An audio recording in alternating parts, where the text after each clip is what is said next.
Buenos días.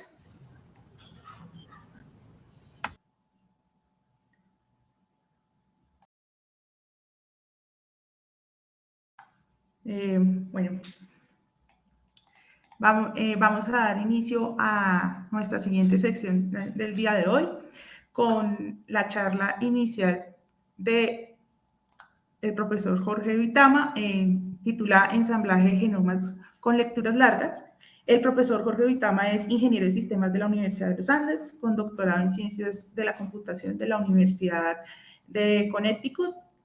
Cuenta con amplia experiencia en la construcción de herramientas de análisis de datos bioinformáticos aplicado a una gran variedad de especies.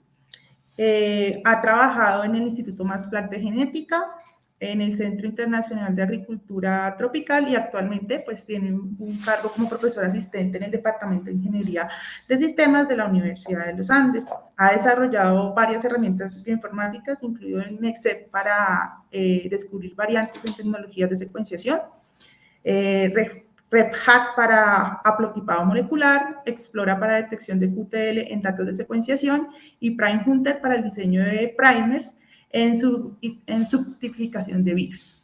Entonces, pues, los dejo con Jorge para que inicie su presentación.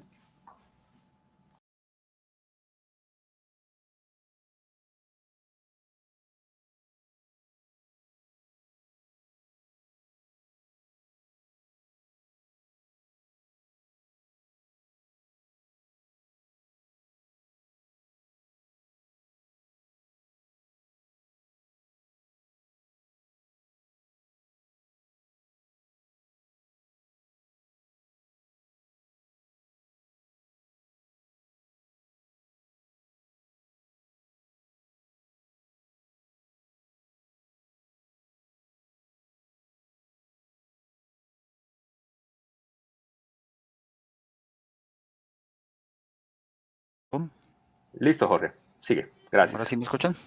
Ya. Sí. Ay, bueno, por fin. Entonces, buenos días a todos, ¿cómo están?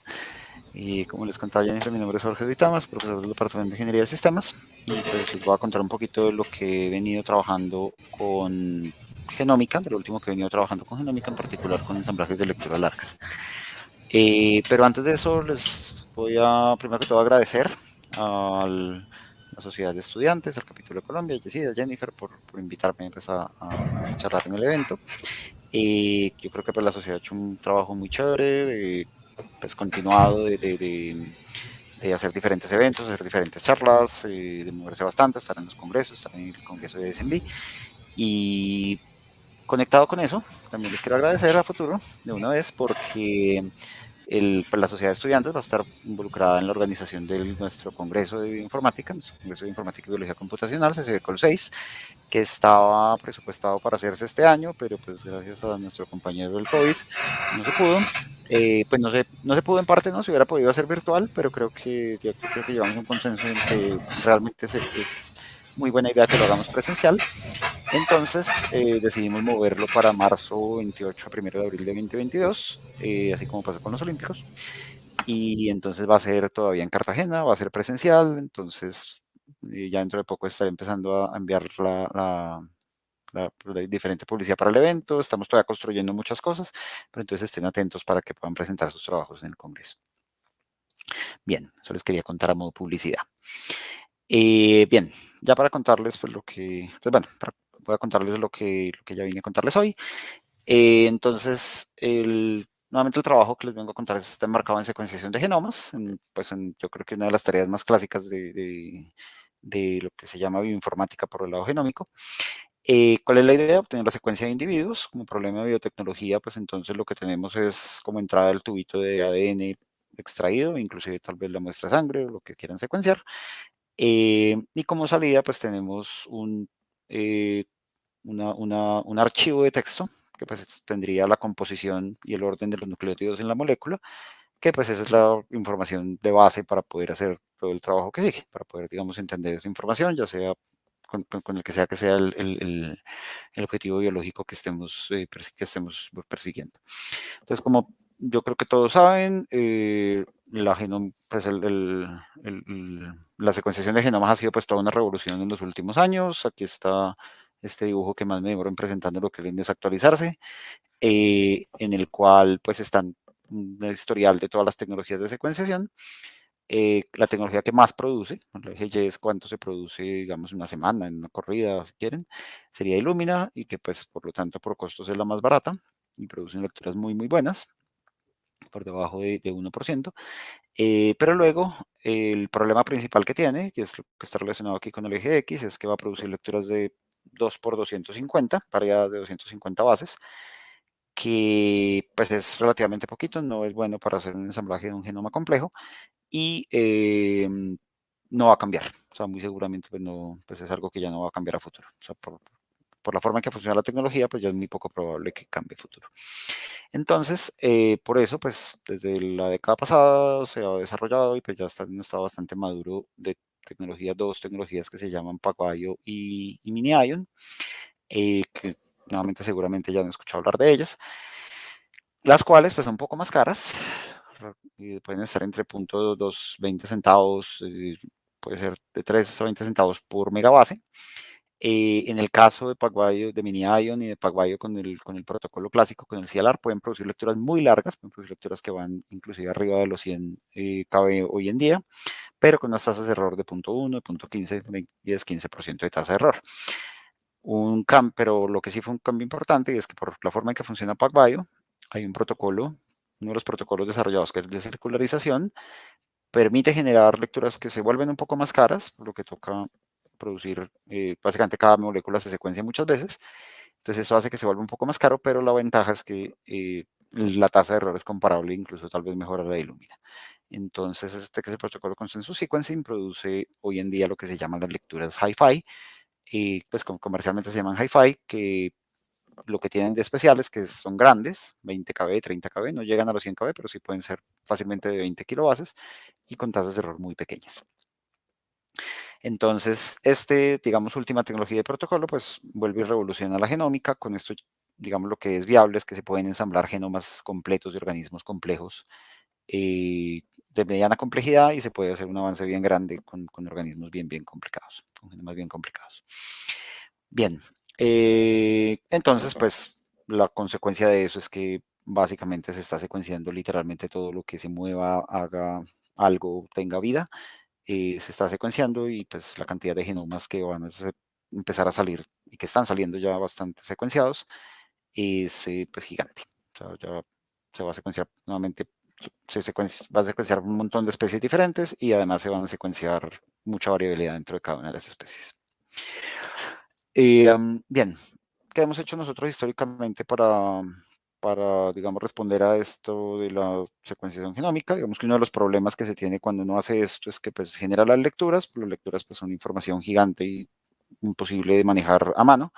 Entonces, pues ahí es donde se requiere bioinformática, se requiere software, y digamos que históricamente lo que hemos hecho nosotros es pues hacer nuestro aporte con diferentes algoritmos para resolver diferentes problemas relacionados con el manejo de la información, que están resumidos en lo que se conoce como NGCEP, la cual pues sacamos en el 2014, una primera versión, cuando yo todavía estaba en CIAT, y que pues ha ido evolucionando. En principio, NGCEP de manera clásica lo que hace es, por una estrategia, digamos, guiada por referencia hacia alineamiento de lecturas, principalmente de Illumina, para hacer detección de variantes, lo sigue haciendo, y pues es, digamos, la funcionalidad que tenemos más desarrollada, digamos que tenemos más madura si quieren, pero pues con lo que les cuento de Hi-Fi, entonces la idea es, trabajamos bastante en el problema de Nova Assembly, sabiendo que ya con los datos de PacBio Hi-Fi se pueden hacer, y de cierta forma también con los de Nanopore, se pueden hacer pues genomas bastante completos.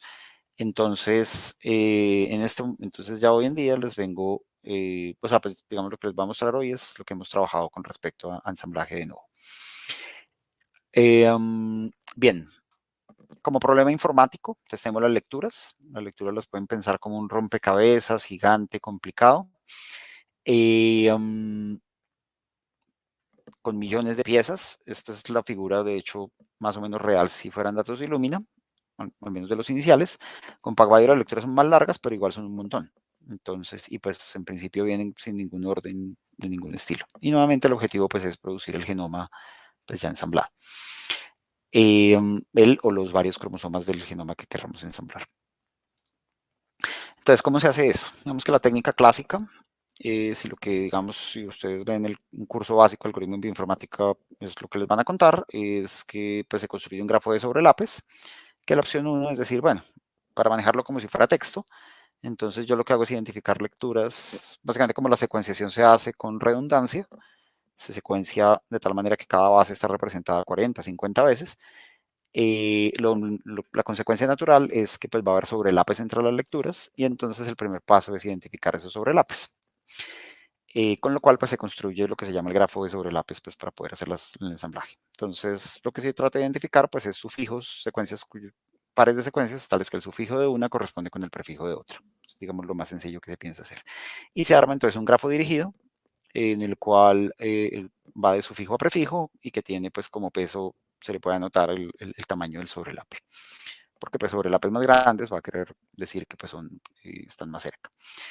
Y pues con eso pues se arma un grafo de sobrelapes que por ejemplo con esta secuencia, esto que es el texto original era para ayer, para hoy, para mañana, entonces se puede hacer, luego ya de tener el grafo, se puede hacer se puede buscar un camino que explique todas las lecturas, es decir, que pase por todos los vértices del grafo, y ese camino se puede denominar como el camino que representa la secuencia real. Ese problema en informática se conoce como el problema del camino hamiltoniano y es un problema pues, de los que son conocidos que son NP completos, es decir, de los que son difíciles, pero todavía solucionables con un computador. Pero digamos que tiene un problema. El problema es que pues, no hay solución eficiente que garantice que se resuelve bien en todos los casos. Pero si se logra encontrar un camino hamiltoniano, pues ya lo siguiente es organizar las lecturas de acuerdo con ese camino encontrado y se alinean de acuerdo con la información de sobrelapes y viendo columna por columna se puede determinar el consenso. Hasta ahí la versión del algoritmo que es, digamos, que es como la que le pintan a uno. Eso realmente cuando uno lo va a ver en detalle tiene varios problemas. El primer problema es que el ADN tiene dirección. Entonces realmente el ADN no se puede manejar directamente como texto, o al menos toca complicar un poquito el escenario para manejarlo como texto. Como ejemplo les tengo este par de lecturas, fíjense que a primera vista parecen no tener absolutamente nada que ver una con la otra, pero si yo me acuerdo que el ADN tiene dirección y me doy cuenta que el reverso complemento de la segunda lectura efectivamente tiene un sobrelape importante con la lectura de R1 original.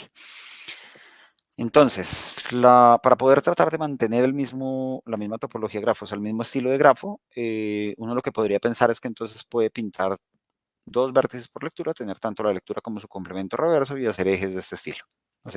Y ahí naturalmente entonces salen los dos ejes que están pintados en la gráfica.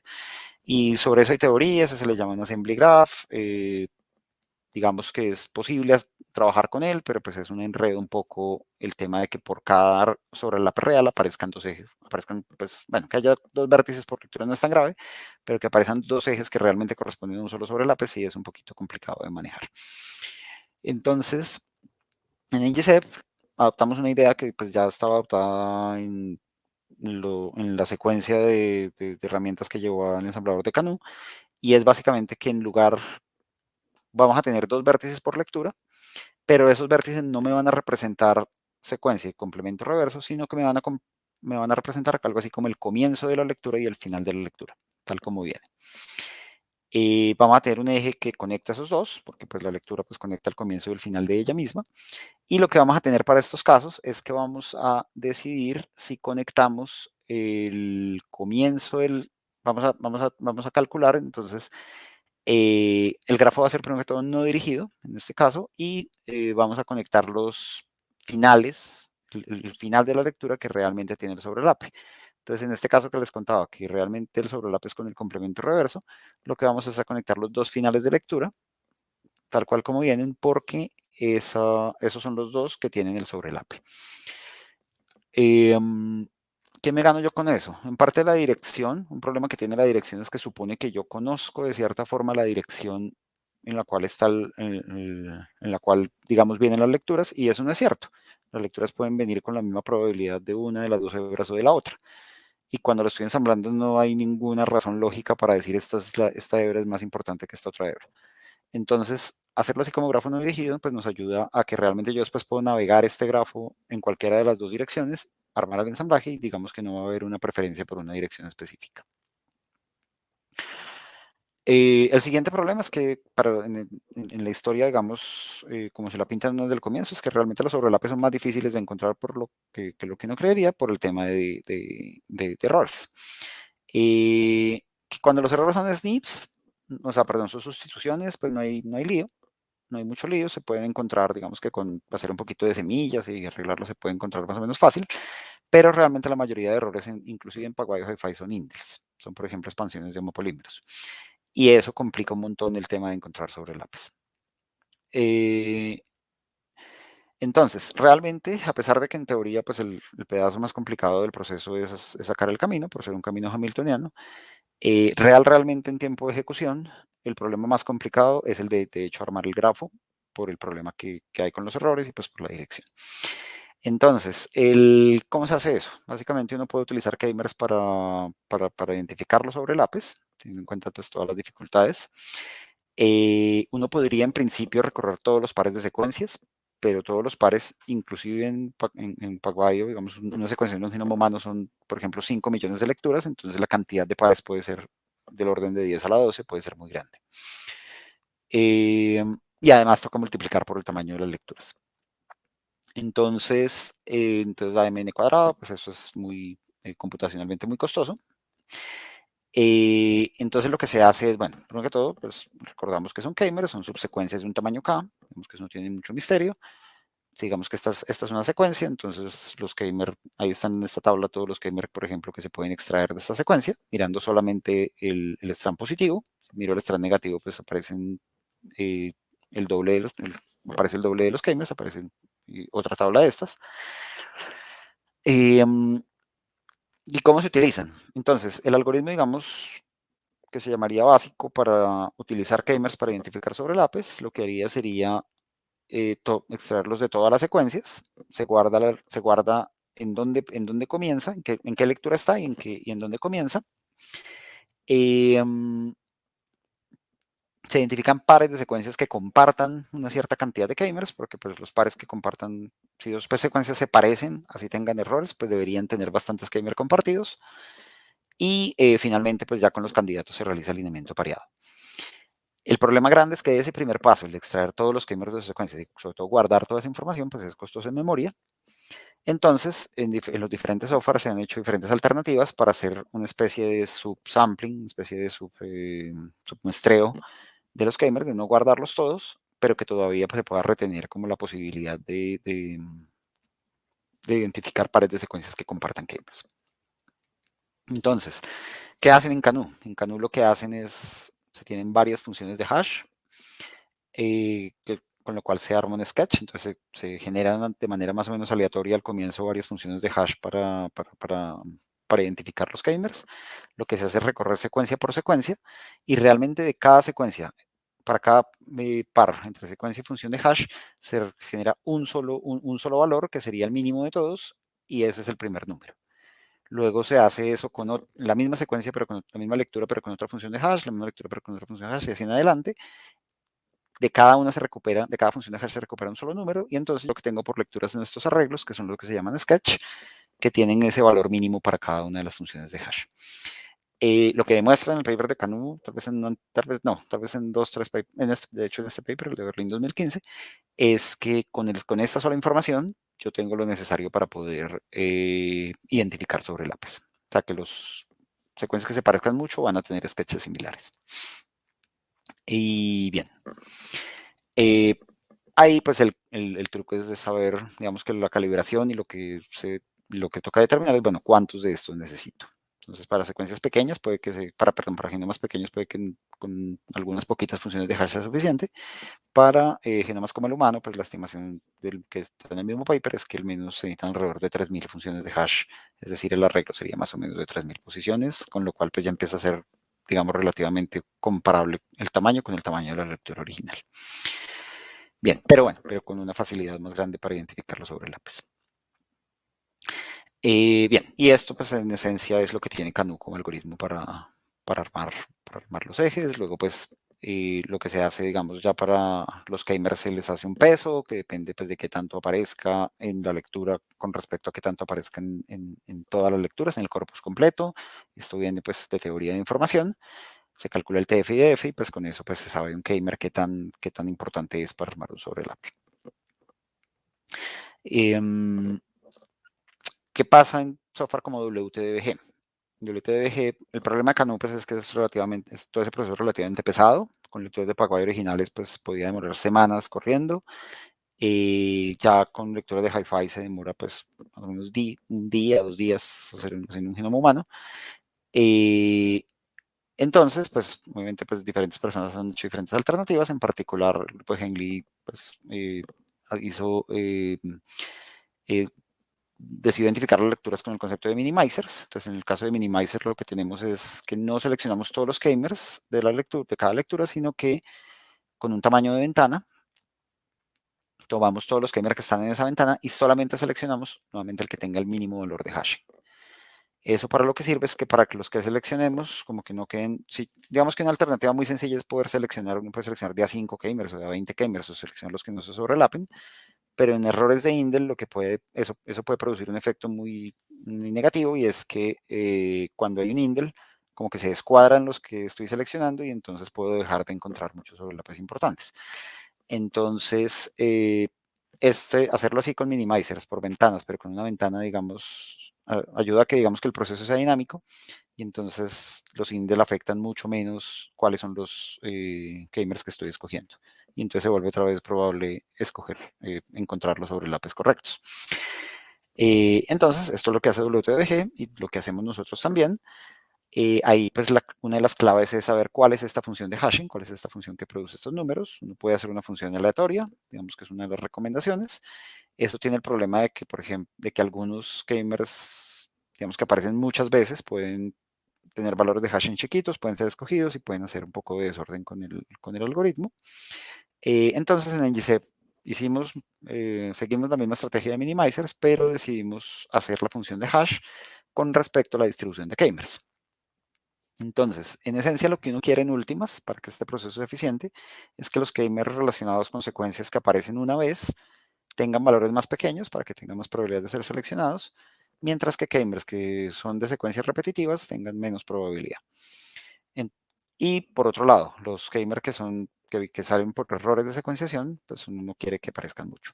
Entonces en IGC lo que hicimos fue calcular directamente la distribución de k-mers, eso nos cuesta un poquitico más de tiempo, pero no es grave. Y lo que hacemos es que a estos k-mers, con una función que definimos, a los k-mers que están en la zona de la curva relacionada con regiones únicas, son los que van a tener los hash más pequeños. Estos que aparecen ya, que son relacionados con regiones repetitivas, van a tener hash más grandes, pero como pasa en Canu, como lo explican también en Canu, todavía necesitamos que tengan cierta probabilidad de ser escogidos, porque si no, el algoritmo puede perder muchos sobrelapes. Y finalmente los que tendrían los hash más grandes son los que corresponden, los que están en la sección que normalmente son los k-mer erróneos, en la de k-mer que no son correctos. Entonces, pues ese fue el cambio que hicimos, digamos lo diferente que hicimos con respecto a WTBGEM. También les pusimos pesos. Entonces el peso del k-mer va a venir pues con respecto, de acuerdo al lugar de la curva en el que esté. En lugar de esta curva en el que esté, el k-mer va a tener un peso, se le va a calcular un peso. Pero también lo que hicimos fue evitar hacer todos los alineamientos pareados, alineamientos entre todos los pares de lecturas, al menos todas las pares de lecturas candidatas. Lo que hicimos fue hacer una simulación de alineamiento, si quieren, en la cual solamente se tienen en cuenta los k-mer. Se calcula una métrica que es el weighted, se estima el sobrelape, se calcula otra métrica que la definimos como el weighted coverage of shared k-mers, que es básicamente cuánto cubren efectivamente está cubierto por digamos, evidencia de k-mers, teniendo en cuenta pues, los pesos que le pusimos. Y finalmente, entonces hicimos esto, y además estamos haciendo un cálculo con esto, digamos que estimar cuántos mismatches hay, no se puede hacer sin hacer el alineamiento completo, pero sí se puede adivinar cuántos indel hay. Con eso, nuevamente armamos nuestro grafo y lo que hacemos con ese grafo es, digamos que aquí está la función con la que calcularíamos esa estadística. Y luego lo que quisimos hacer fue meterle un poquito de, si quieren, algo de conceptos de aprendizaje máquina. Entonces lo que hicimos fue tomar la distribución, seleccionar algunos, primero que todo, seleccionar algunos ejes en los que tanto sobre el AP, que fueran para los dos vértices, fueran los mejores tanto por sobre el AP como por esta métrica. Eso lo llamamos ejes seguros y con ellos generamos unas distribuciones en las cuales decimos, bueno, esta es la distribución que tienen los ejes en este experimento, que esta es la distribución de sobre el AP más o menos esperada, esta es la distribución de weighted coverage Shark-Kamers, también hicimos la distribución de cantidad de indels, y lo que hacemos es el resto de los ejes que necesitamos para hacer los caminos, los seleccionamos de acuerdo con un modelo, pues decidimos usar un modelo de Naive Bayes. Utilizamos utilizamos las métricas que les estoy contando como características, de tal manera que pues eso nos sirva para escoger cuáles son los ejes más claros cuáles son los ejes que harían parte del camino. Y ese fue el algoritmo pues que decidimos implementar como algoritmo de layout. Digamos que con esto pues hicimos, el objetivo que tenemos es que pues ese algoritmo sea adaptable a diferentes tipos de datos, que si nos llegan datos de nanopore que tienen una tasa de error más alta, que tienen unos indel más altos, entonces el algoritmo como que se va a adaptar de acuerdo con las distribuciones que aprende, mientras que si nos llegan datos de Hi-Fi también, pues las distribuciones van a ser diferentes, pero el algoritmo de cierta forma aprende estas distribuciones para poder escoger los ejes correctos. Y ahí vamos. Eso, digamos, fueron como las innovaciones que hicimos desde el punto de vista algorítmico para poder hacer para el ensamblador que estamos proponiendo. Entonces, bien, como se podrán imaginar, pues a todo esto se le hacen pruebas. Entonces tomamos datos reales de PacBio Hi-Fi que han sido producidos por diferentes institutos, pues datos que, por ejemplo, sobre todo de genomas que ya se conoce cuál era el genoma real. Y entonces probamos con arroz, probamos con un par de librerías de arroz con diferentes tamaños, probamos con maíz y probamos con una línea celular que pues ha sido como el gold estándar, es el gold estándar actual de humanos, que es el CHM13. Es de hecho el que pues si vieron tal vez un anuncio de hace poco, ya se ensambló, es el primer genoma ensamblado efectivamente de izquierda a derecha los 22 cromosomas, 23 cromosomas contando el X. Entonces, y ya, y pues estamos haciendo las pruebas, digamos, típicas de ensamblar con todos los ensambladores, mirar en 50s. Entonces arriba lo que pueden ver es la distribución de N, N10, N20, N20, N30, el de la mitad es el N50, hasta el final.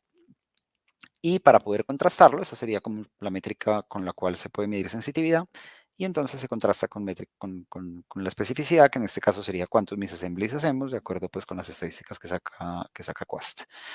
Y ya, entonces, digamos, la conclusión es que logramos tener, digamos, en general consistentemente nos va mejor que Fly. En algunos casos, en el caso de Red 20K hemos logrado en algunos casos, aunque eso pues depende de los cambios que le hagamos al algoritmo, básicamente hemos logrado en algunos casos tener mejores en 50s inclusive que GFI de Semicanú, sobre todo para arroz. Para maíz y para humanos sí estamos un poco por debajo en 50, pero lo otro que está pasando es que en términos de mis assemblies nos está yendo un poquitico peor que Fly, pero nos está yendo bastante mejor, sobre todo en el caso de arroz y maíz, nos está yendo bastante mejor que tanto Fly tanto que a Hi-Fi ASM como a Cano. Y esa es más o menos la situación en la que estamos en este momento.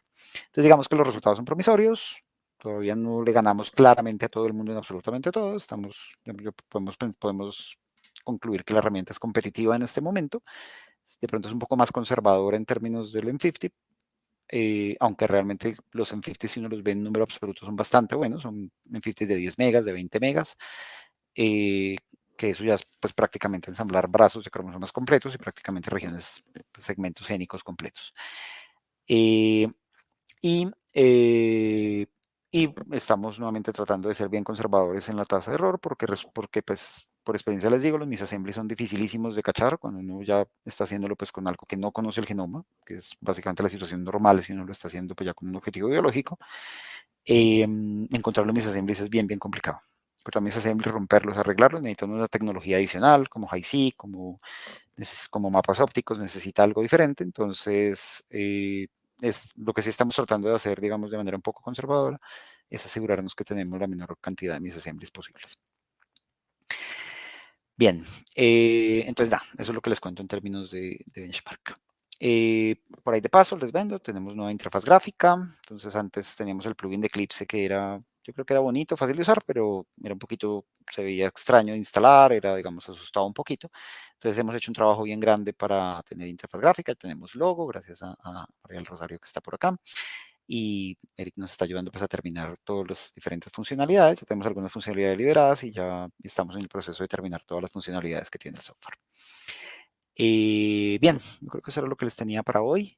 Conclusiones, pues creo que la tecnología de secuenciación de lecturas largas pues es la nueva revolución genómica, junto con las técnicas avanzadas de algorítmica, pues lo que les conté es básicamente lo que estamos tratando de contribuir nosotros. La idea es que, pero sea como sea con el software de nosotros o con el software que han producido los demás grupos, hoy en día la revolución es que pues ya estamos ensamblando genomas supremamente complejos y ya prácticamente vamos a poder, estamos muy cerca, apoyados todavía con bioinformática, ya estamos muy cerca de generar efectivamente genomas de izquierda a derecha.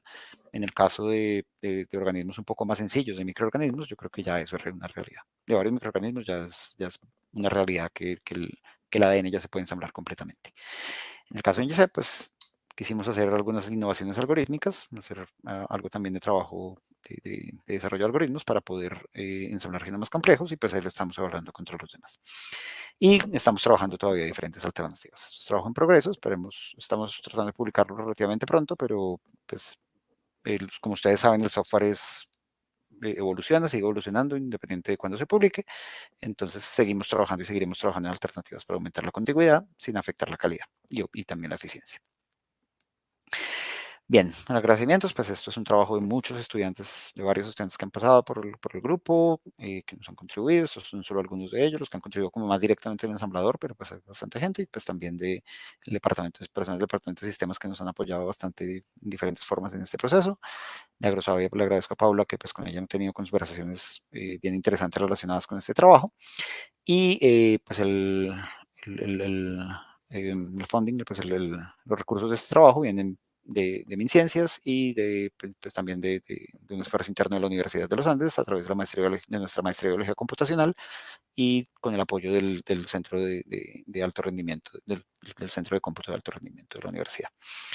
Y con esto les agradezco a ustedes, realmente por los que trabajan son todos ellos y estos somos nosotros en pandemia. Ya volveremos, como les contaba con respecto al Congreso, a estar juntos, espero yo. Entonces, y pues en nombre de todos ellos les quiero agradecer por escucharnos. Y pues quedo atento a sus preguntas. Gracias, Jorge. Sí, tenemos algunas preguntas. ¿Listo? Esta nos la hace David Ayala. Jorge, una pregunta. ¿La distribución de K-MERS y el correspondiente hashing no se ve afectado por la ploidía y heterocigosis del genoma ensamblar? Hola David, sí señor, muy buena pregunta. Sí, entonces, digamos que si algo es diploide, usted sabe, pues la heterocigosis produciría como una montañita relativamente pequeña en la mitad. Esa todavía en el esquema de hashing que tenemos alcanzaría a caber entre los k-mers que tenemos como priorizados. Porque realmente hacia la izquierda solamente despriorizamos lo que ya está muy cerca de uno.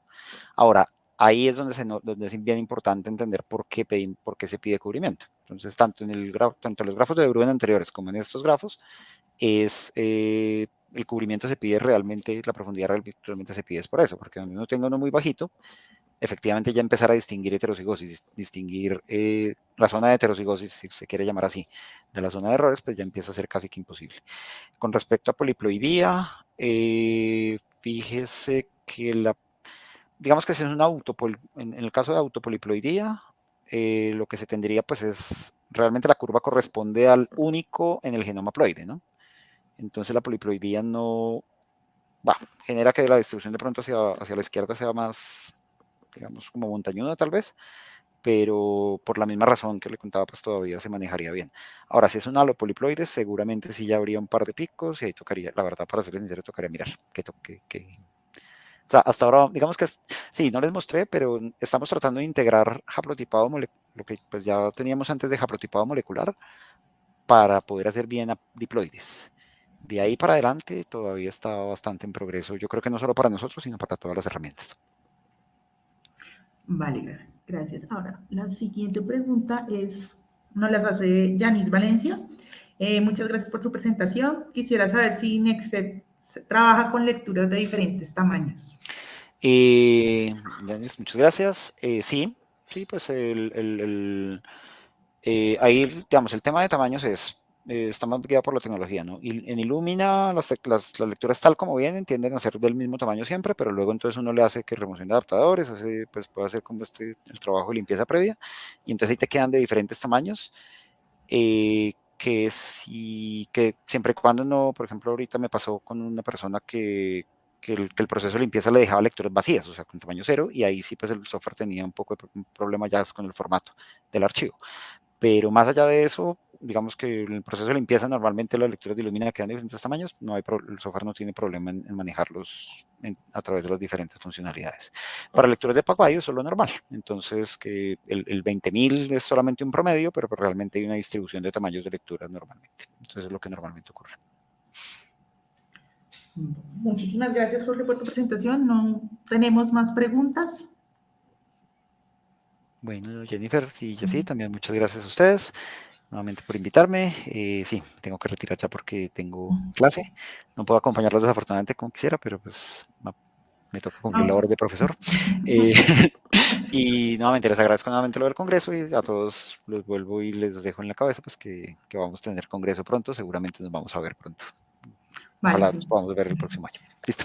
Listo. Muchísimas gracias. Bueno, chao Jennifer, chao Jessy, que estén bien. Chao a todos. Listo. Vamos a tomar un pequeño receso antes de empezar con la siguiente sesión que continuamos con bioinformática estructural.